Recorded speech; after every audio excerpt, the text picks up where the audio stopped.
Barakadin Slav şxwe wekî komegotî pişt bultena nûçeyên Kurdî em ê mêvanekî werbigirin destpêkê em ê bixêrhatina we bikin Birêz Nisreddîn İbrahîm Sekreterê Partiya Demokrata a Kurdî li Sûriye El Partî bixêrat mamoste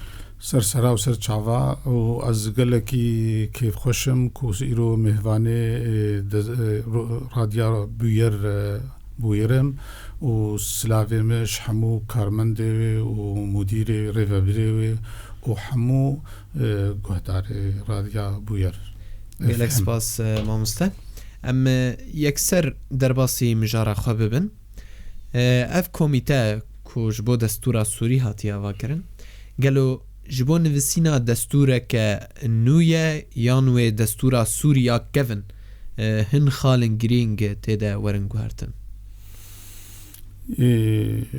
بێگومان ینی دەستور ینی وەکە هەفپایمانیەک جڤاکی گەرەک ینی هەموو پێکهاتەین وی وڵاتی سیاسی نەتەوی ئۆلی هەموو دەڤەرەوی وڵاتیش بەرێکێژی ji بۆ و دەستورێکی تەمسیل و ینی هەموو سووریا بکێ و نونەرایەتیا وا بکێ و بەرجەوەندی وا بپارێزێ ئەف دەستورا بێ گەرەک هەموو سووری بە تەمسیلجێ خۆی نەتەوی ئۆلی سیاسی جڤاکی ینی نونەرێ بە ئالیا هەمووە پشکدار ببن و پشتی وێرەژی بکەوێ ڕێفرامدۆمەکە گشتی لێ دوی ئالی دەژی دوێ هەنەک نقاطی سر دستوری راهبن ایکو نکونا هلبجارتنادا اوجی ایکو اساسیات دستوری سر تیر دویساندن ویجا ام وگر نپرساتا لگور آگاهی هنا حتی وک ایرو اف یعنی جعالی کی و وکن هات حسبی دین پیشا عربی یعنی قرارا ناف دولتیه مجلس الامن 2254 اف بریار بری هر تشتی و دستیا و گوهیز یا دستهلات تی و نیو بنیوی گرک هاتبانه چیکرن پشتی ویرا یعنی کومیتک جبو آوا کرنا دستوری جورتی چیکرن جبر او دستیاف و گوهیز او همو کاروباری وی ولاتی وی ایده بری و ببیج آلیه جیبجی کرنه یعنی تنفیزی آلیه تشریعی و آلیه قضایی و یعنی هر سی یعنی وی سوری تمامتی ده مرحله کاتی تلگور منطوقی وی قرارا دولی وی بری و ببی تشتاکونها ایرو تیمشانده براستی یعنی پروژک روسی درجه اولا دبهوریا مدا او دسکفتین لشکری گوچه کرنا لسر ویا گو دویجنه ده اپوزیسیون مجازن یعنی اف دسکفتی های لشکری کوچه بونا ایرو تخوازن بکنا دسکفتین سیاسی بکنا دسکفتین دستوری لگور آگاهی گوهنا و اصلاح دستوری بی یعنی سر دستورا کبن و تعدیلات چه بن اف تعدیلات هاجی مخابن گلکی خطیرن و تو گوهرتنین کو داخوازی خلق سوریا بوا بانگی دسپیکی ایکو شورشا سوری دهاتا ناس کرن او داخوازی گلی کرد کو یکش گلین سرکه ده سوریا دا تمامی یعنی او تشتی کو دیمستورا دانین او هر 12 نقطه کو دیمستورا دانین ویل سر و 12 نقطه دستور گوهرتن تیده چی ببین باش همه مستر نریناوه وکی پارتیه هون اندام مسده نجی حتانی چه آسته افکار کمیته دستور سوری راستقینه یعنی وکا پیشی ما گوتیاک یعنی نونرین گلک آلیات دنینا یعنی قایما دەوڵەتێ پێنجینەوەکە ئەم تەفزانن یاکو تێ ناسکردن بە ئۆپۆزیسیۆنژی پێنجینە ئەوژی سەر گەلک بەشانە مەنەسا مۆسکۆیە مەنەسا قاهیرایە تیلافە مەجلس وەتەنی کوردیە هەنەکە دینە پێنجیە دیژی کۆمەلگەها سڤیلن یعنی حتا ئا ئۆپۆزیسیۆنێدا ترکی ناون خستنە جێ ناونادا رووسا ناون خستنە جێ ناونادا ئیرانی ولۆ یعنی ئەف کۆمیتەها ئەم کارن بێژن بهترێ وێ دەوڵەتێ ئەستانە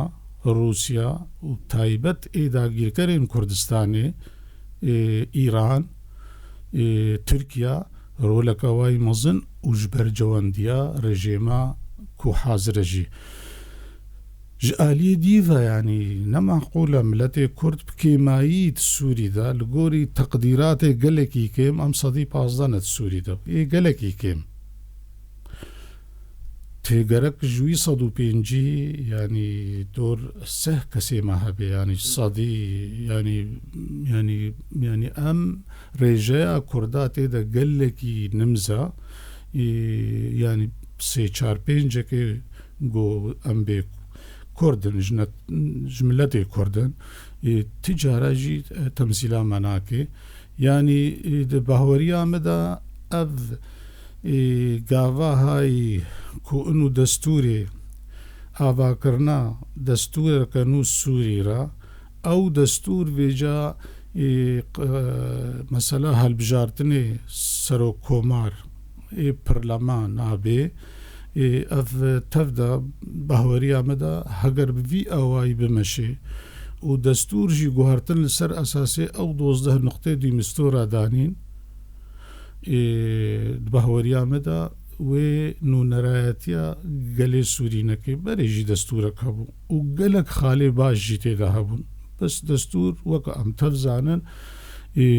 nediketa emel de pê nedibû li vir jî dixwazim bipirsim gelo sedema nehaziribûna Mesedê û tevgera siyasî ya Kurdên Sûriyê di nava vê komîteyê de çi ye ئەو یەک ینی سەبەب یا سەرەکە وەکە نیقاشاتێ مە عالیێ هەڤالبەندیان نابنەتەوی یاڤێک و ئیرۆ قەسەدە و ئەم وەکە هەفپەیمانێک هەیە دژی تەرۆرێ و داعشێوانێ تم و تم دبێژن ڤیتوا تورکی هەیە لێ ئەف تشت کەسی قانع ناکێ ئەم کریزek di Sûrî de heye ezmeke gelekî mezin heye Sûrî de heye hedê em welatek wêran bûye milyona penaber bûne kuştî birîndar wendabûyî ji bo vêyekê yanî ez karim bêjim ev komîta destûrî hatiye avakirin berî her tiştî tehayûleke ji qîbelê Rûsa û dîmistora jî rolekî gelekî mezin لەیستە de avakirina vî rengê got destûr hem li ser bêta guhartin hem jî li ser avakirina wê yanî bi taybet ev navê guhatine dayînîn ev berhemên civîna Sûdşîne û her 13 civînê kul estana çêbûne berhemên روس و لەفاتنا وا و سەفقا وا و ترکا ئیرانیە و ڕژێم jî ji ber ew jî hazir dibe li estana ev bi vî rengêha çêkirina ji ber vê yekê yanî em karin bêjin mesede bi taybet rêveberiya xweser bi taybet Tirkî hemû rola xwe deynê û Tirkî şikevin de jî ne Hizbul Adale ve Tenmiyê Tirkî desthilatê guhana û şikevin û nû de jî dibêjin destskeftekî Kurdî konekî Kurdî li Efrîqiya çêbêmê wî konê din erdê ji ber vê yekê yanî naxwazin ti destkeftên ji bo gelê Kurd di Sûrî de tesbîta hebûna wî û mafê netewî û dîmokratî di destûra pêşeroj de li gor belge û wesîqê navdewletî çêbê بله مامۆستا خۆ تەژی وەکی تەگوت سەری سەدی ئەم وەکی ڕێژە 15 ساتینە گەرەک نوونەرێ مەژی هەریکێم سی کەس بن ئەمێ بەحساوێژی بکەن هات ناسکردن کۆ ئەنە کەسێ bi du nûneran di nav vê komîteyê de ye ew jî ji aliyê Îtîlafa Sûrî ve ya opozisyonê û du nûnerên Kurd yên civaka sivîlin gelo wê du nûner karibin mafê gelê Kurd di nava sed endamî de biçesibînin. Yani bêgoman yani şxwa yani em dixwazin ev heta ev komîta destûrî jî digel em negeşbînin em ne mutefa'ilin ku karibê tiştekî bike lê em bihêvîne ku ev vê wezîfa guhertinê çêkin ji bo bercewendiya gelê Sûrî û di nav de jî gelê Kurd û Arab û Siryan Aşûrî Tirkman birastî ev rêjeya gelekî kêm wê nikarê tiştekî bi ser bixe û ev destûra bê jî wê bi rengekî derkeve yani wê gelekî nêzîkî destûra kevin bê çimkî noqtê dîmestora ji aliyê dî ve jî yani heger em jî weke meseda ya rêveberiya xweser yan aliyê dîtirê jî vê rêjeya kêm em bikevne vê komîtê de em jî tiştekî bi ser naxin ji ber yani em zanin beşekî mezin ji opozisyonê ne navendiyê la merkeziyê heta bigê federaliyê û êkêmtir jî qebûl nakin ji aliyê dî ve jî bêhtirê opozisyonê ê ku niha divê ketine vê komîtê de bahoriyê nayênin gobostek erda Kurda Sûrî de heye yani bima'na nabînin Rojavayê Kurdistan heye nabînin Kurdistana Sûriye nabînin menatiqê Kurdî weke erd weke ax weke cih ji ber wextan bê Kurdistan yani cihê Kurda yani nabînin ku bostek erdê Kurda heye û me gelek nîqaşat ji berî sala 2000 û heta weke îro jî em bi opozisyonê re weka aliyên siyasî weka kesayetiyên serbixwe jî em dikin. Mamoste gelo ev nûnerên ku hatine destnîşankirin wê karibin çi bikin ji bo çarenûsa milletê Kurd li Sûrî em bêjin wê federaliyê pêşkêş bikin yan hukmê zatî ku wekî ew dibêjin yan çi kaxez di destê wan de heye yani werê wesîqê ku ê kevina nîqaşê de şxwa îro jî yani tesrîha niha vê sibê jî belabû wê li ser esasê ew 12 noqtê dîmestora bin û gelekî ê ku mey hevalê me êm anekesê wexta dibêjin wesîqa ji Riyad sê derketiya wê bikevê danûstandina da yani ev wesîqa tev da ji Kurda re ji netewê dî re ji gelê dî ê Sûrî de ji xeyrî hevwelatiya wek hev yani muwatene mutesawiya jê zêdetir ev wesa'iq nabêjin ji ber vê yekê yani heta weke îro jî rejêm jî ew danûstandinên di nav mewî de weka Encumena Sûriya Demokratî çêbûne heta weke îro rejêm rêveberiya xweser qebûl neke rêveberiya xweser yani ne got em jê kêm bikin bes di destûrê xelkê de di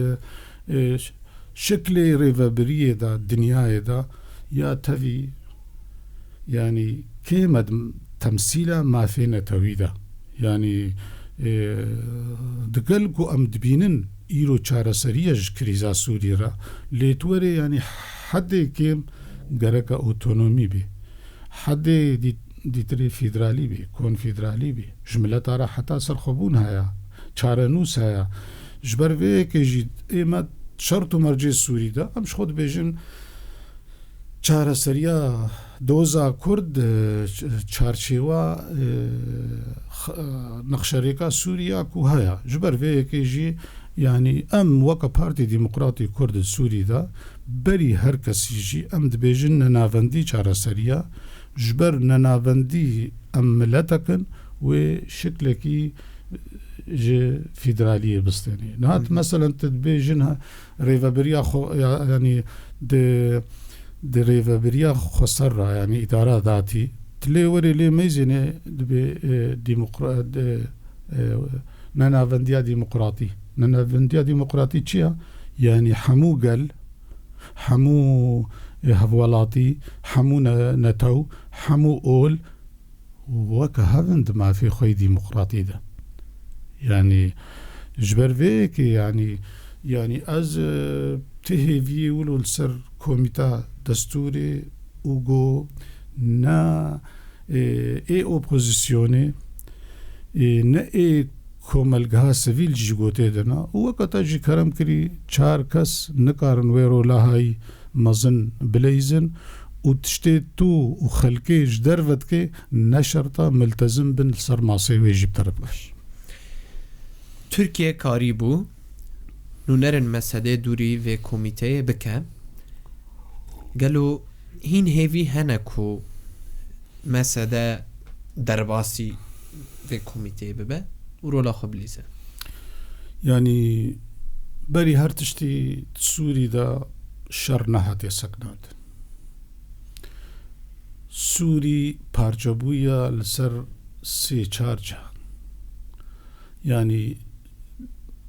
rohlatî Ferat Bakurî Sûriya sedî seh axa Sûrî îro meseda qeseda rêveberiya xweser karûbarê wê meşênê û li gor destûr û qanûnê wê derxistin. Yani qanûna Sûrî li vir hatiye tecmîd kirin. Tu werê mantiqê got dibin yani dagirkiriya Tirkadan.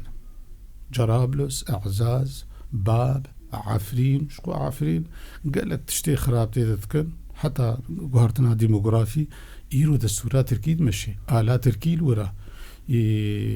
zimanê Tirkî bûye zimanê perwerdê. Yani di milêdî de Idlib beşekî mezin qaîde bi rêve dibe. Hikûmet enqaz heye ew jî li gor got ew dibêjin qanûna we heye şerîetê tetbîq dikin nizaçe el milêdî tirê de cihê sedî dor şêstî destê dewletê de ye hikûmeta Sûrî yani rejêm ew jî dibin alem ala xwe û destûra xwe îla axirî deva mantiqa ve birêve dibe. Yani ev destûra ha got heye nikare bibe çareserî piştî ev kuştina got li ser nasnamê çêbûye li ser esasê taifî çêbûye ser esasê qewmî çêbûye Sûrî berê gelek netew hene gelek ol hene gelek mezheb hene gelek çand hene gelek ziman hene ji bo vê yekê jî yani di behweriya me de pêşerojê de wê ev mantiqê ha bi havra danûstandinê kin. Yani çareseriya krîza Sûrî çê nabe heger meseda rêveberiya xweser nekeve nîqaşa mubâşir de. Yani niha mumkin e jî weke teqdîra minî şexsî niha em bi rêjeyeke meqûl jî tê de bin em dine yek muqabilê didiwe. Opozisyon jî armancê me qebûl nake. Di nenavendiyê de di tespîta me weke milletek li ser axa xwe qebûl nake. Weke netew ziman qebûl bike tişne seqafî kultûrî ji ber ji aliyê dî ve jî rejêm jî nefsa vî tiştî ye. Ne te qebûl dike weke gel ne nenavendiya rêveberiyê qebûl nake. Ji îdara mihellî ji wê qanûnê ji wê zagonê derbas nabe. Ji bo vê yekê jî yani heger hat û levhatinek çêbû yan îro jî em yani şiklekî opozisyonê hukm bigirê em pêra danûstandinê bikin em dibine yek bi yekî tarafek muqabilê tarafekî bi rejêmê re jî bê nefsa tişt دانوستاندن شبي ام طرفك مقابل طرفكينا نها بذي شكلها يعني بلكي تقديرا مدى شانسي ما يكو ام ند كوميتك هزيل ولسر في وثيقة قدي مستورة قدمان دي ام دانوستاندني بكن چمكي تنكاري تشنا بيش وببي يعني اف منطقة اف سوري وكا ولات يعني بريارة محموة شامي بقرا حتى حمو منطقة هزين بياني دفادا دنا قسمك داغير كرن قسمك دبي مشروعية دنا خالي تالية هزي بيانينا سوري قرق چارەسەریا کریزیە بکەن سووری دەستورا خۆی پێشەڕۆژێ دەینن ینی ئەم ژبۆگ و ئەو وڵات بمێنێ ینی ڕاستی بمێنێ یەک دەوێ شەراکەتە ڕاستەقینە چێبێ هەفپەیمانیەک جواکی حەقیقی چێبێ ئەم وەختا پێ بەحسن ئەم وەکە گەل و گەلێ عرب گەلێ دیترێ سریان ئاشور ئێدی مافی خۆی نەتەوی ممارسة بكن ويشاخي أم دبنا شريكي في ولاتي في دستوري في بيشاروجي وكي ديتري جدر في إرادة متبادل ما سدي نرازيبونا خو أشكرا كرو قوت بيري وبريا باكر روجلاتي سوري وفينا قال هرمي اف دستور وبيواته وبمعنى با ما سدي بشتاخو بشقوين دكا يعني بري هرتشتي وكا ما قوت وقتاكو أم وكا مسدا نبش كداري چارنوسا سوريا پیشروج و مناقشة دستوري أم ويچاخي برهمين جيجي دركفن أم بي نملتزمن بشتاخو أم بشقوين كان بشتاخو يك اف دورا فرح دستي ماده دورا استراتيجية حمو يعني تكاري بيجي سلا غذائية يا طاقة يا إلى آخره وهبنديانا دولتي جيهين للسوري موجودة نكسيج معانية ونكج مكاري درخي يعني هيزانا في دولتي وهي حتى انها شريط تروري بردوامات 11 كوتاهيا ونهاتيا جبر في يجي يعني اذ كوميتا قوتشيج بيته في ولو خورتنين بقنا اتفاقك وريكفتنك لي ممكن افجي جبركو هيزن خدي برجواندين مظن السوري ده هن لفنا كرنا توافق دنا وادا تشينويا جبر في كيجي اف كوميتاها يعني ديسا وقتك ديدا طبعا ام هيفيدكن كو بقنا تشنا قالي سوري تفضل راضي به يعني نا ام دنتشتكي ام نتيدبن ام اللي خوارنا وقت بيجن تريد قرن ام نلكشنا نحتور قرن لي ام براستي بيجن ام تهيد ياسر آفاناكن و ام وكا مسادا چه برهمين جوي دستوري دركفن ام بي نمعنينا و ام بري هرتشتي ام اعتماد كنسر إرادة ملتي خو و خلقي خو و اف هيزكي برفرهد دمسدي ده ونونري قالك نتوا وقالك عليه سياسي تيدنا جبر في كيجي ام وقتاك ام چاره سريات حاليش كريزا سوري ردينن دفي حمو علي بشكدار بن يعني وكرنگ كي كونغرا كي نشتيماني چيبه يعني نهات دستور وكما قلت يعني دفيت السر تشنا افاكي يعني هانا مثلا حتى توري شورشا سوري دا جن رولكي قالكي مظن ليست توري رجايا جنيجي دفي دستوري دا قالكي كيما اكيد جن وقتاتي دا بي يعني نيفي جفاكي وزيادة ترجي تمثيل دكي يعني جقالك ملادة سقطة يعني أملي ميزين قالك طرفها أنها خوجي بيري كريا مثلا وك أخوان مسلمين طرفها كي ما ظنن هزين واي چكدار هنا أخوان مسلمين دبيجن برس غريكا ما نا دستور تاني دستور بري هاي جبر وی که یعنی چارەسەری بوی کمیته و نکار بیت انجامه کو جبوه ملت سوری رابو جبوه مگلک قربانی دانین وکا گلی کرد وکا گلین هرما روحلات باکوری سوریا دمساده دا قصاده دا باش بله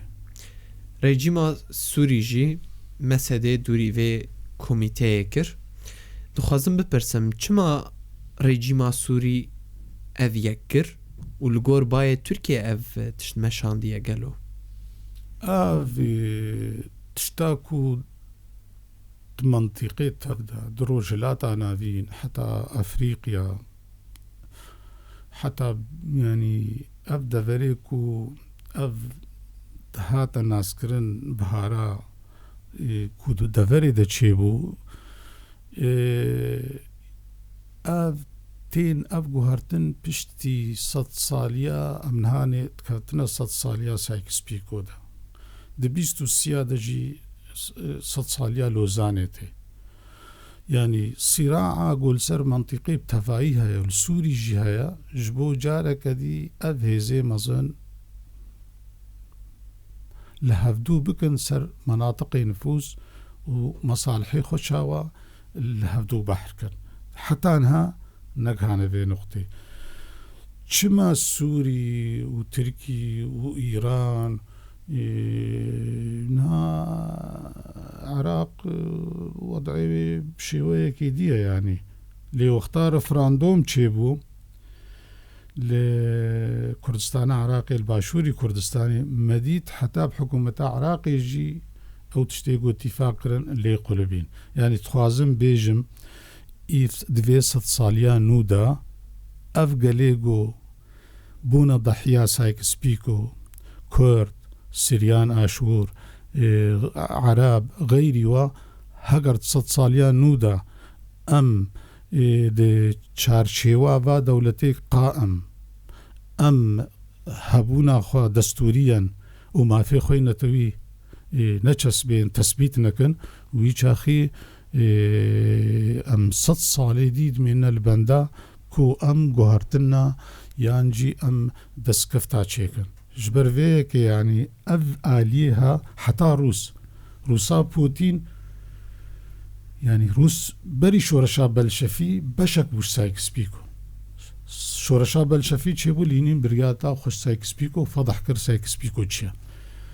إما أم ناخوازن سايكسبيكو كديد منطقة دا تشيبي وأم بي بحر بن وكا قلي كرد تايبت چه پرسکره که کو رفبریا خسر روبرو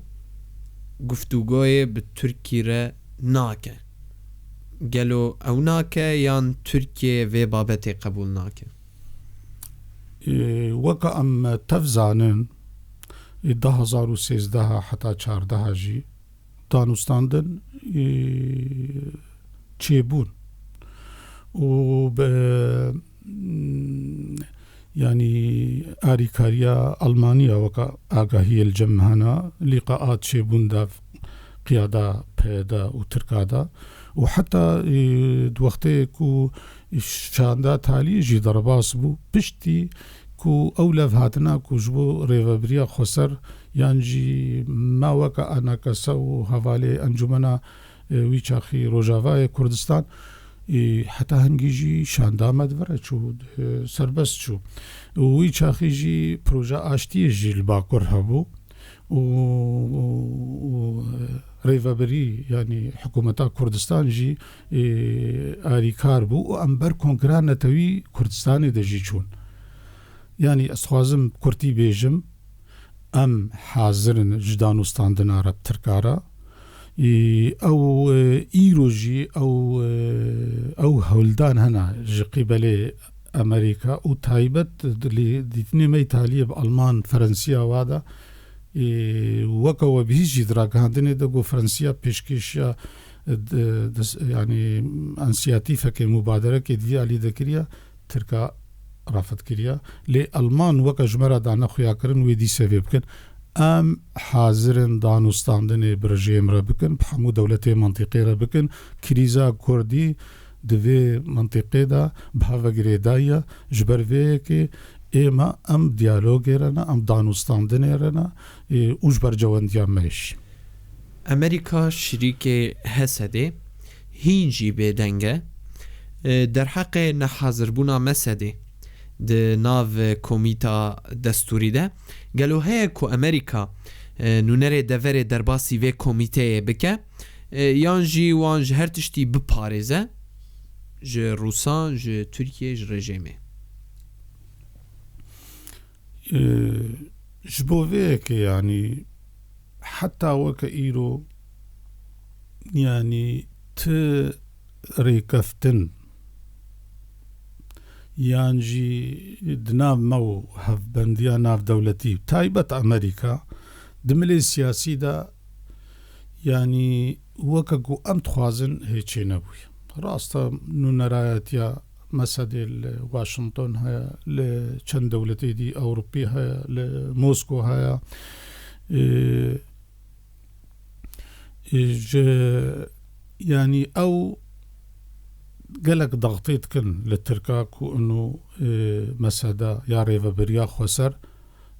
bikeve emeliya siyasî de emeliyek siyasî rastaqîne ji dimnê wê komîta destûrê bi şêweya ku em li hevdû bikin ne bi şêweya ku xelk ji me re bêjê hûn di dosyê em pêncê mesedê jî herin em nikarin tiştekî biguherin biqayî wayê Kurda hene ji ber vêyekê yanî yanî ez karim bêjim yanî Kurtî hewldan bi vî awayî hene heta weke îro ji parastina vê deverê ji rejîm ji Rûsa ji Îraniya Amerîka soz daya ji milê Tirka ve jî ev mesela deverên ewla ya ku ev meheka teqrîben dest pê kiriye wê jî di bercewendiya me de heta weke niha lê ti garantî ti damanatê ku tu bêjî sedî sed di vî alî de in wê me parêzê heta talî ne em karin wê bêjin ne em karin bêjin wê dest ji me jî biqirî lê li gor tişta li ser erdê çê dibê em bahor nakin zû bi zû ji bo bercewendiyê xwe ji vê deverê derkevin. Belê mamoste hevdîtina me hîn jî berdewam e niha em diçin vê navberê û careke din vedigerin.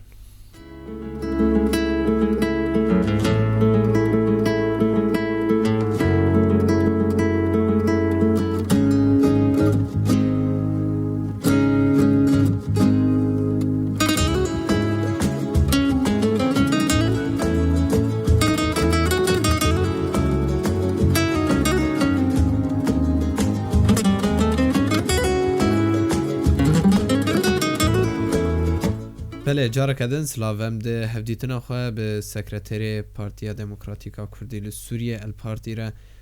Nisreddîn İbrahîm berdewam dikin careke din silav em di pirsê xwe jî berdewamin hatiye ragihandin lê ev nûçe nehatiye piştrastkirin James Jeffrey nûnerê Emerîkî ji bo dosya Sûrî gotiye wê nûnerê Bakur Rojhilatê Sûrî derbasî komîteyê bibin gelo ev axaftin hatiye bîstin ما weka di ragihandinê de bi nefsa vê meعنata keremkirî te got me jî guhdar kiriye me jî xwendiye û di hevdîtinê me yî bi James Jeffrey û xeyrî wê re jî tim û tim te'kîd dikin انه ام ê we derbasî emeliya siyasî kin yanî ev tişt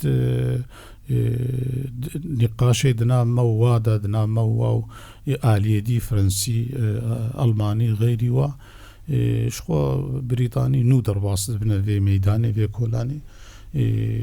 ji ber vêyekê ew tesrîh wê di bercewendiya me de bê mesedê de ev axaftin bala merû dikişîne James Jeffrey navê deverê wek stato bikaraniye yanî wekî keyanekî bikaraniye gelo tê wateya ku ev stato cihê xwe girtiye bêguman yanî wexta ku îro ew pêşkêşiya danûstandina û tertîbatê ku di nav Tirka û Qesedê de çê dibin أمريكا أو بروجيا كو أمد بدفرا أو لا شخو أو وكا بروجا قصدي پیشکش کر و أمريكا جي قبول کر أفد دي خويا كرن كو حتى بتركي قبول تكي جو أفستاتوي هايا وقتاتي مباشر آگاهی الجمانین گوتی تنچه بونا یکسر يعني لي بيگومان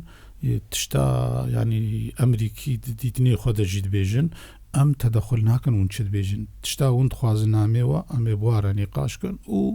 دنيفي ريدا لغور حتى وكا إيرو يعني دوي بروجاغو قصدي جيد قد تقديم كريا تشينا ببوستك جعردا سوري لشکری ترکی جیشاوی کماندوسیوی درباس بی دفگره یعنی دمیزینی که او ریکفتن چنا سریعنا جعالیه دیوژی وقتا دبیجی چینا به ایران روس رژیم تدخلی في منطقی بکی منطقة سينورك خوستان ديا وكا ستاتيوكا أمكارن بيجن حتى أنها أمر الواقع مفهومي سياسي مفهومي حقوقي يعني تو دبيجا دبن زختا أمريكا ده اعترافك جعالية تركيا بتشيبوي نبسر زماناجي لي بروجيا هسدي هاتي قبول كرن وك هريما أولا لباكوري السوري يعني وقتاكو اف طرفك الور او طرفك الور بين بينكار و هيزا قصده يعني بمعنى يا باغا يا باجا هناكي دورتكن و انجمني لشكري تشتكن و ترك جيزانن و امريكي جيزانن و ام جيزانن تقو هردني ولو تشينبونا يعني وقت جنفسا هيزا سوريا ديمقراط او انجمنتنا تشكيل كرن لي يعني نوعكي رازي بوني شبر امريكا جي تركيا هاف بيمانكي امريكا يديروكي كفنا قالك برجوندي بير مازنن دناتو دا لشك جيشي دوا ناتو دا جبر في كيجي يعني تخوازي توافقك ريكفتنك تشتكي يعني لافهاتنك تشيك جوهردو علي راضي بن طبيعي وقتاكو ام راضي بن معناه برجون ديما بيكتين وتركي جيج علي راغاندن ودناف خدو خوبي ليش كرجي دبيجن دبي تشتك نخسنا دستيمدا وكفن المكرنا نزا شكرنا لي حتى انها جفيزي دتر نادن وإيماجي اتفاق أساسي بيدا وكا قصدا مسادا أم وكا قوتي أم دبينن أو توتري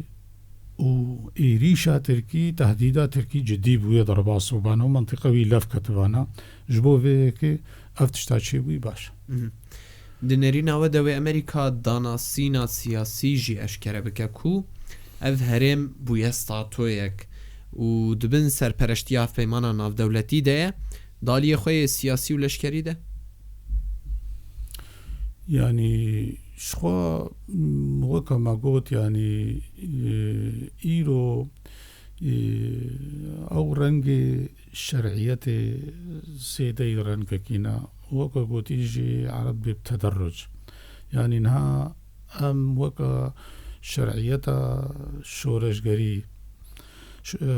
شرعيتها واقعي وكأمر الواقع وتعامل في إدارة ردبي يعني حتى مع بري خارجي هنا وكا سيماركا فيش خابور هرو قالك تشدر باز يعني كارم بيجم يعني اذ وكا امر الواقع يعني لغور آگاهية جفينك فرهدا هوالي مظلوم عبد جي كرم كرغوت وحتى هانو نري بينجو يك دولتي للسوري في دورا في دورا رو هلاتي باكوري سوري يعني بوي أمر الواقع وملي سياسي بجي تشتي باش چێت بن وەختان و نەرایەتیامە هەیە وەفدەی ما شاندێ ما چن واشنگتۆن ینی لێ ئەو ئاستێک و ئەم دخوازن ئەم ببنە بەشەک ji çareseriya siyasî Sûrî de û di bahweriya me de di pêşa rojê de wê em ê bine weke çareseriya siyasî bêhtir wê proja Mesedê li ser esasê rêveberiya xweser li ser esasê ku qesa de weke hêzeka rewa meşrû bimêne li ser esasê qebûlkirina hebûna milletê Kurd û di destûra Sûrî de pêkanîna mafî netewî dîmokratî li gor belgeyê navdewletî ev her sê şertê ha qeseda meseda rêveberiya xweser em jê nayêne xwar. باش ji ber ku Kurd neyek helwestin yek mewqifin tê gotin ji xwe wê ev çarenûsa wan be gelo çi pêwîst e çi ji tevgera siyasiya Kurdê Sûrî tê xwestin hetanî tiştekî ji milletê xwe bikin. Gelekî giring e û ev pirs gelekî arîkarî jî dike ku ev statûya ku te pirsî te kerem kirî ceh bigirî di pêşerojê de yanî şert û mercên serkeftinê bêhtir pêk bêne yanî şikera ev şandê gotên heta êgo navbenciyê jî dikin di nav peya de tevdem ji ber û enekesa ji ber lîqa di nav wa de çê dibin ne weke meseda çê dibin ne weke rêveberiya xweser çê dibin ji ber bêtir nakokî di nav her du aliya de hene lê ji milê dîve jî ême dîtina me de gerek piştî ku pêşkevê hemû alî pişkdar bin çimkî mantıqa ne destê Kurda tenê de ye û ne destê rasta quweta sereka tevdema peye de ye şek goman tê de nîne ev dostên ku di nav me de jî çin yanî fêda levhatina Kurdî ew hewaçsê Tirka kêmtir dike nema Tirkarin bêjin ev mantıqa dibin destê PKK de ye peye de beşeka ji PKK û YPG beşeka ji PKK û YPG beşeka ji wexta ku aliyê siyasî taybet wexta ku enekesa jî werê ji ber vê yekê hevalbendê me navdewletî û bêhtir Fransa di vî alî de hatiya dest nîşankirin teklîf kirin heger çiqa zû rêkeftinek Kurdî çê bibe xas di nav peya de tevdem û enekesa de çê dibe muqewîmat yan ekterên yani awamilê serkeftinê xurtir dike ji nahiyên jîpolitîka siyasî yanî Tirk wê zimanê wê kintir bibe wê ew aliyê ku dibêjin ev dever ji qîbelê PKK û hevalbendê wê tê meşandin wê kêmtir bibe ji ber vê yekê yanî dostê me û em jî dixwazin ku em weke yanî Partî Dîmokratî Kurd jî em dixwazin hemû aliyê siyasî pişkdar bin bi şiklekî rastaqîne di rêveberiya xweser de di destgihê de di rêvebirina mantıqê de yanî taqatê Kurdî piçûk mezin pişkdar bibin fêda wê bi dereca ewil ev tehdîdatê Tirkî jî sivik dike û irtiyahekê li cem millet jî çê dike û yek rêzî û yek gotara Kurdî gelekî giring e û di piştî avakirina komîta destûrî de jî diriya vê destgihawê ragihandinê de jî em dost dikin civînek awarta Kurdî hemû aliyên siyasî lev rûnin û weke gotî li ser yek masê nîqaş bikin pêwîstiyê vê qonaxê çi ne. شو وقت بحث كري يا يكم جفات و جفات بيوستن شو قالك جفات جي بيك هاتن اللي باشور جي بيك هاتن اللي فرجي بيك هاتن اما برسا كدم بكن قالوا كو اگر مسهدي لوی پلانا دستورا سوری بزفره و بريجيمر گفتگوی بکه دنيري ناتا دوي انجام بگره يعني تيل سر افبرس تيل سر يعني حتى كيجا رجيب حاضر اجبو گفتگو هيكا في اساسي بحري وريا مدى پشتی كوميتا و افتشتا چه بون رژیم و روس و او خود بینن سرکفتی بلکی دویقو ناغدا او داری نوه بی لی بالتأکید وکا پیشی جمگود دانوستاندن بشامیرا برژیمیرا چار سرکرنا کریزی پیرا ام وکا مسادا آمادنا و ته شرط و مرج ام سر حواری نادین بس افری و بریام بی قبول کرن قصده بی بشکل هزار و یا لشکریه سوری اعترافا دستوری هبونا ملت کرد و ما فی چه بی افری لجمع وکا مسادا حوار دانستاندن برژیمی را متجارا نگرتیا و هم ناگرنجی و افجی درفتکی چاره سریا سیاسی هینجی ترکیه گفو تهدیدان دکه و اشکره دبیجه امی دربا سیوه هرمه ببن شخو اردوغان ده جواتانه تونیه گرتی او یک جی به راستقینه گوتی نخشره روژاواجی آنی برچاوان نشانی هر کسی کر گلو پشتی رکفتناوی به امریکاره هند بینن و ترکی وگاوه باویجه یعنی درباسی هرمه ببه و چارنوساوی و چه به یا ترکیه يعني تقدير عمدا شخوا ام نكارن بيجن احتمالا درباسبوني بشيوية كي شيوية تنايا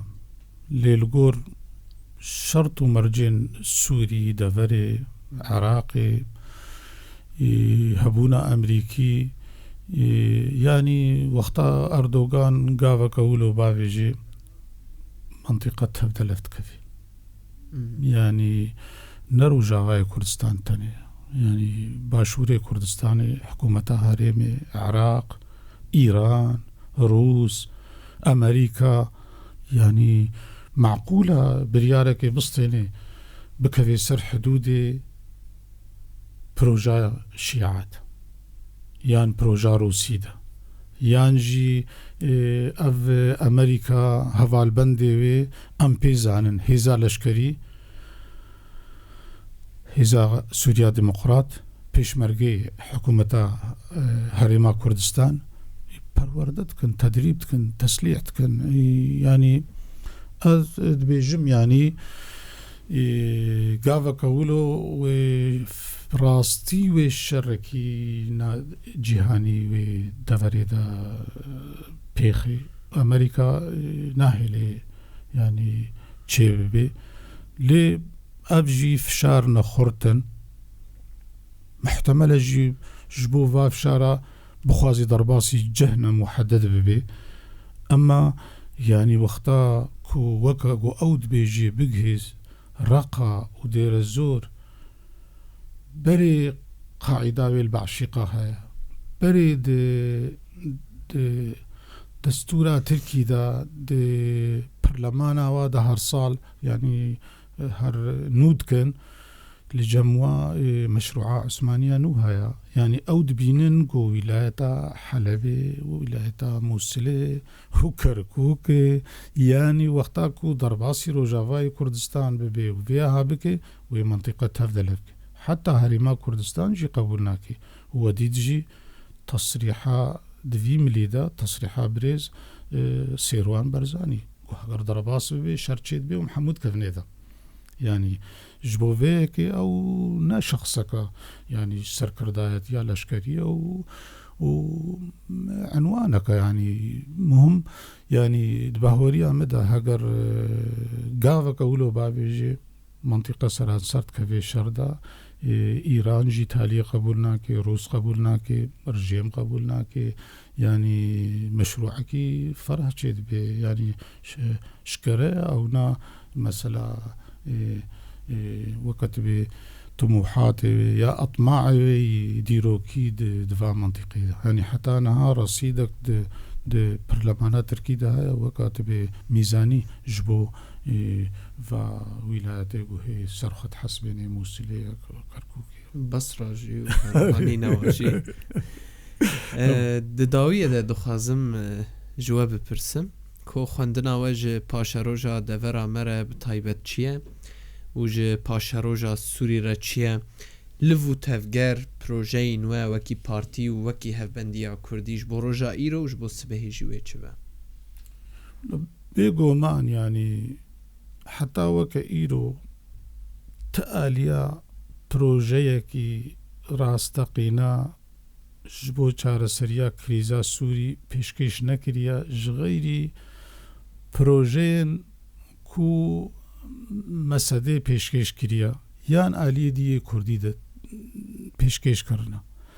يعني وقتا كو ام دبيجن سوريا پیشروج ام وكا بارتي جي دبيجن وكا هبنديا نشتماني كرد جي ام دبيجن وحتى بروغراما انا كسجو ويعني يا مسدا